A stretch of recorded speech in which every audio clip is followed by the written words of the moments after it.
السلام علیکم۔ آج کے اس ویڈیو میں غامدی صاحب کے قانون اتمام حجت پر جس طرح سے وہ اس کو بیان کرتے ہیں کچھ چیزوں سے اختلاف کرنا چاہوں گا۔ اختلاف کرنے سے پہلے ایک بات میں کلیئر کر دوں کہ میں غامدی صاحب کو ہرگز فتنہ نہیں سمجھتا دوسروں کی طرح۔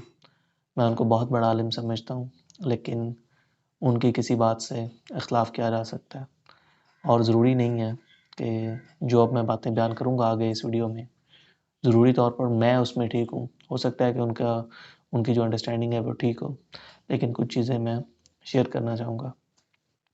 سب سے پہلے یہ بات کہ غامدی صاحب اس قانون کو کس طرح سے بیان کرتے ہیں۔ ان کے نزدیک جب اللہ تعالیٰ رسول کو بھیجتا ہے کسی قوم کی طرف، تو جب وہ قوم جان بوجھ کر جب ان پر حق بالکل واضح ہو جاتا ہے اور وہ جان بوجھ کر حق کا انکار کرتی ہے، تو اس کو پھر خدا کی طرف سے سزا دی جاتی ہے۔ وہ سزا کسی قدرتی آفت کی صورت میں بھی ہو سکتی ہے، اور اگر رسول کے صحابہ ہیں اس پوزیشن میں کہ وہ جنگ کر سکیں تو جنگ کے ذریعے سے ان کو سزا دی جاتی ہے۔ غامدی صاحب سورہ توبہ کی جو آیات ہیں مشرکین مکہ کے حوالے سے، ان آیات کو بھی اسی کانٹیکس میں لیتے ہیں، جزیہ ٹیکس کو بھی اسی کانٹیکس میں لیتے ہیں، بنو قریظہ کا قتل اس کو بھی اتمام حجت کے کھاتے میں ڈالتے ہیں۔ رومن اور پرشین امپائر کو جو مسلمانوں نے گرایا، ان کے ساتھ جو جنگیں کی، ان کو بھی اتمام حجت کے قانون کے تحت بیان کرتے ہیں۔ اب یہ بظاہر تو بڑا اچھا لگتا ہے، بظاہر جب آپ کو یہ قانون بتایا جاتا ہے تو آپ کو لگتا ہے کہ اب ہم مذہبی جنگوں سے بچ گئے ہیں۔ بظاہر یہ قانون بہت اچھا لگتا ہے، لیکن اگر اب تھوڑا سا آپ پیچھے جائیں گے تو اس کے اوپر بہت سارے اعتراضات پیدا ہوتے ہیں۔ سب سے پہلی بات تو یہ ہے کہ یہ ہر ایک شخص کے لیے پاسبل ہی نہیں ہے کہ اس کے اوپر بالکل حق واضح ہو جائے۔ آج کی کنڈیشنز کو بھی اگر آپ امیجن کر لیں تو یہ کیا پاسبل ہے؟ ایک ملک میں بھی یہ پاسبل نہیں ہے کہ ہر شخص پر بالکل حق واضح ہو جائے۔ تو کئی ملکوں پر رومن اور پرشین امپائر، عرب، جتنے بھی ملکوں کے ساتھ جنگیں کی گئیں، جو بھی معاملات ہوئے، یہ پاسبل ہی نہیں ہے کہ ایک ایک شخص پر حق بالکل واضح ہو گیا ہو اور اس کے بعد ان کو سزا دی گئی ہو۔ سب سے پہلے بات کرتے ہیں جو مسلمانوں نے رومن اور پرشین امپائر کے اوپر حملے کیے۔ تو اگر آپ قانون اتمام حجت کے تحت اس کو رکھیں گے نا، تو ایک تو جو ان کی عوام ہے ان کے اوپر جو عذاب آیا وہ تو صرف جزیہ ٹیکس کا عذاب آیا کہ جب مسلمانوں نے فتح کر لیے تھے ان کے اوپر جزیہ ٹیکس کا عذاب آیا۔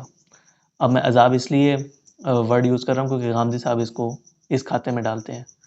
میری انڈرسٹینڈنگ کے مطابق وہ یعنی کہ خدا کی طرف سے عذاب نہیں تھا، قانون اتمام حجت کے تحت جو جزیہ ٹیکس ہے وہ نہیں لگایا گیا۔ تو اب اگر اس کے انڈر آپ اس کو رکھتے ہیں تو ایک تو ان کے اوپر عذاب آیا، چلو عوام کے اوپر ٹھیک ہے، ان کے اوپر صرف جزیہ ٹیکس کا عذاب آیا، چلو وہ پھر بھی ان کی کوئی بچت ہو گئی۔ لیکن جو فوجی تھے اس میں، جو غیر مسلمز کی جانب سے جو ان کی فوج تھی، کیا یہ پاسبل ہے کہ ان کے ایک ایک فرد کے اوپر بالکل کلیئر اتمام حجت ہو گیا ہو، ان سب پر حق واضح ہو گیا ہو؟ دنیا میں تو ان کو موت کی سزا ملی ہی ملی جب انہوں نے جنگ میں مقابلہ کیا، آخرت بھی ان کی خراب ہوگی، اہل کتاب کی عوام کی بھی اور فوجیوں کی بھی، کیونکہ دنیا میں ان کو کس بنیاد پر سزا دی جا رہی ہے کہ انہوں نے رسول کا انکار کیا۔ تو دنیا میں اس بنیاد پر سزا دی جا رہی ہے تو آخرت بھی ظاہر سی بات ہے ان کی خراب ہوگی۔ تو میری انڈرسٹینڈنگ کے مطابق جو مسلمانوں نے وہ جنگیں کی ہیں وہ اس زمانے کی پولیٹیکل کنڈیشنز کے ساتھ خاص تھیں، وہ فتوحات کا دور تھا۔ ان حالات کو آپ آج کے ساتھ کیسے کمپیئر کر سکتے ہیں؟ آج کو آپ آج کے ساتھ دیکھیں، ان پولیٹیکل کنڈیشنز کے ساتھ وہ چیز خاص تھی۔ اگر کہیں ظالموں کی حکومت ہے تو اس کو آپ علاقہ فتح کر لیتے ہیں تو اس میں کیا مسئلہ ہے؟ وہ بھی تو فتح کرتے تھے۔ مسلمان اگر فتح نہ کرتے وہ علاقے تو دوسرے لوگ مسلمانوں کے اوپر حملے کرتے، مسلمانوں کو وہ لوگ فتح کرتے۔ اور دوسری بات یہ ہے کہ اللہ تعالیٰ قوموں کو عروج بھی دیتا ہے اور زوال بھی دیتا ہے، عزت بھی اللہ دیتا ہے، ذلت بھی اللہ دیتا ہے۔ قرآن میں اللہ تعالیٰ یہ فرماتا ہے کہ وہ قوموں کے درمیان یہ دن پھیرتا رہتا ہے، حکومت کے دن۔ تو اس وقت اللہ تعالیٰ کی اسکیم کا تحت یہ تھا کہ اللہ تعالیٰ نے عربوں کو عروج دینا تھا، اور وہ اللہ تعالیٰ کی طرف سے تھا، اور اس وقت ان کو بظاہر ایک ذلت ملنی تھی دوسرے لوگوں کو، لیکن یہ بظاہر ذلت تھی اور وہ ان کی آزمائش کے لیے تھا۔ تو میری انڈرسٹینڈنگ کے مطابق ضروری نہیں ہے کہ سارے اہل کتاب جو ہیں وہ اینڈ پہ جہنم میں جائیں گے، ان حالات والے، یعنی کہ جب جن کے ساتھ جنگ ہوئی اور اس کے بعد ان کے اوپر جزیہ ٹیکس لگایا گیا، ضروری نہیں ہے کہ وہ سارے جہنم میں جائیں۔ وہ بھی اللہ تعالیٰ کے بندے تھے، مسلمان بھی اللہ تعالیٰ کے بندے تھے۔ اللہ تعالیٰ کسی کو ہیرو بنا کے آزماتا ہے، کسی کو ولن بنا کے آزماتا ہے، کسی کو اچھا بنا کے آزماتا ہے، کسی کو برا بنا کے آزماتا ہے۔ دنیا میں یہ معاملات چل رہے ہیں، دنیا میں اچھائی بھی ہے، برائی بھی ہے، اس کے درمیان ایک جو ہے وہ ایک تنازع بھی ہے۔ تو یہ دنیا کے معاملات اس طرح سے چل رہے ہیں، لیکن آخرت میں ہر شخص کو اس کے حوالے سے ہی جج کیا جائے گا جو اس کو گیون کنڈیشنز دی گئی ہوں گی۔ تو ضروری نہیں ہے کہ ان کی آخرت بھی خراب ہوئی ہو۔ اور جو مسلمانوں نے جنگیں کی وہ اس زمانے کے پولیٹیکل کنڈیشنز کے ساتھ خاص تھیں، اور اللہ تعالیٰ عروج بھی دیتا ہے اور زوال بھی دیتا ہے قوموں کو۔ اب بھی جو انگریزوں کو اللہ تعالیٰ نے عروج دیا ہے وہ بھی اللہ تعالیٰ کی ہی طرف سے ہے۔ اللہ تعالیٰ کے سارے ہی بندے ہیں، صرف مسلمان اللہ تعالیٰ کے بندے نہیں ہیں۔ پہلے جب بنی اسرائیل کو فضیلت دی گئی تھی تو اس وقت وہ بھی یہی سمجھتے ہوں گے کہ صرف ہم اللہ تعالیٰ کے خاص بندے ہیں اور باقی ایسے ہی کیڑے مکوڑے ہیں۔ ایسی بات نہیں ہے، اللہ تعالیٰ کے سارے بندے ہیں، سب مذاہب والے اللہ تعالیٰ کے بندے ہیں۔ اس کے بعد اللہ تعالیٰ نے عربوں کو فضیلت دی تو وہ ان کی آزمائش کے لیے تھا، اور جن کو اس وقت مغلوب کیا گیا وہ بھی ان کی آزمائش کے لیے تھا، وہ بھی اللہ تعالیٰ کے بندے تھے۔ تو ضروری نہیں ہے کہ آخرت میں بھی لازمی طور پر وہ جہنم میں جائیں گے۔ جو ان کو گیون کنڈیشنز دی گئی تھیں اس کے حوالے سے ان کے ساتھ معاملہ کیا جائے گا، اور وہ جنگیں ان حالات کے ساتھ خاص تھیں۔ آج کی پولیٹیکل کنڈیشنز کے لحاظ سے آپ نے آج کے معاملات طے کرنے ہیں، وہ ان حالات کے ساتھ خاص تھی چیزیں۔ دوسری بات کرتے ہیں جزیہ ٹیکس کے اوپر۔ جزیہ ٹیکس کو بھی غامدی صاحب نے اس قانون کے کھاتے میں ڈال دیا کہ وہ عذاب تھا اللہ تعالیٰ کی طرف سے انکار کی صورت میں۔ مجھے آپ بتائیں، جب آپ ریاست کو فتح کرتے ہیں تو آپ ریاست کا نظم و نسق کس طرح سے چلاتے ہیں؟ کوئی نہ کوئی ٹیکسیشن کا سسٹم، کوئی نظام تو آپ نے نافذ کرنا ہے۔ تو اس کو سزا کہہ دینا یہ زیادہ ایک مذاکرہ خیز چیز ہے۔ وہ زمانے کے لحاظ سے خاص تھا۔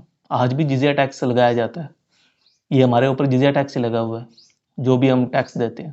نام اس کا آپ جو مرضی رکھ لیں، لیکن ریاست چلانے کے لیے یہ ضروری ہوتا ہے کہ کوئی نہ کوئی ٹیکس کا سسٹم، کوئی ٹیکس کا نظام موجود ہو۔ اس کے بعد مشرکین کا جو قتل ہے، سورہ توبہ کی جو آیات ہیں ان کی جو سزا بیان کی گئی ہے، دیکھیں مشرکین کے ساتھ ایک معاملہ چل رہا تھا۔ مسلمانوں کو انہوں نے کتنی اذیتیں دی شروع میں، کتنے ظلم کیے، تو ان کے ساتھ ایک پورا معاملہ چل رہا تھا شروع سے۔ انہوں نے جنگیں بھی کی، بعد میں ان کے ساتھ سارا ایک معاملہ چل رہا تھا۔ تو اس میں اگر ان کے لیے کچھ بیان کیا گیا تو اس میں کیا غلط ہے؟ پیچھے سے ان کا ایک معاملہ چل رہا ہے، ایسا نہیں ہے کہ بس ان کو ایسے ہی کہہ دیا گیا ہے کہ چونکہ یہ دوسرے مذہب والے ہیں، شرک کرتے ہیں، اس لیے بس ان کو ختم کر دو۔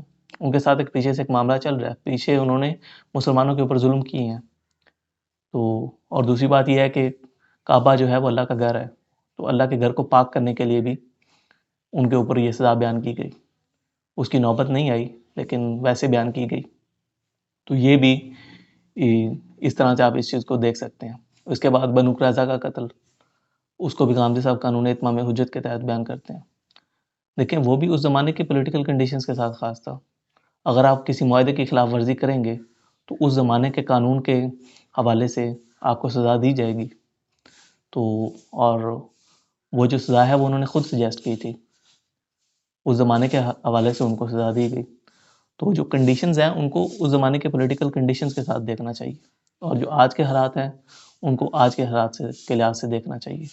آخر میں کچھ چیزوں کی وضاحت کر دوں کہ میں یہ بات نہیں کر رہا کہ یہ اس زمانے کی پولیٹیکل کنڈیشنز، دنیاوی پولیٹیکل کنڈیشنز کے ساتھ یہ ساری چیزیں خاص تھیں اور اللہ تعالیٰ کا اس کے ساتھ کوئی لینا دینا نہیں تھا، میں یہ بات نہیں کر رہا۔